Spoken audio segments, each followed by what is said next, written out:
Apa hukum pakai kontak lens yang berwarna bagi wanita dan laki-laki?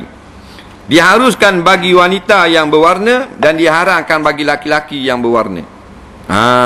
Nampak? Tapi ada khilaf lagi, nak khabar hak ramai. Kenapa dibenarkan berwarna bagi perempuan? Kerana perempuan boleh mewarnakan muka dia.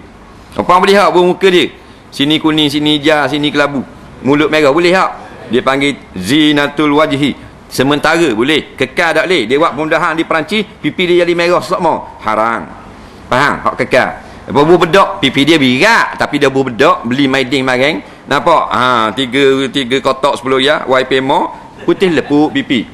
Haram tak? Tak haram. Apa? Gak kena air tangga mula, hitam mula. Tak haram. Maka begitu setengah ulama yang mengharukan kontak lens berwarna tu apa? Kerana dia bukan kekal. Dia pergi buat pula di Australia, mata dia ada kontak lens, pakai cocok warna duduk dalam mata dah. Nak, hukumnya haram. Atas jalan kekal. Dan orang lelaki pakai warna-warna muka, warna hukum. Terimang kan gitu. Apa haram.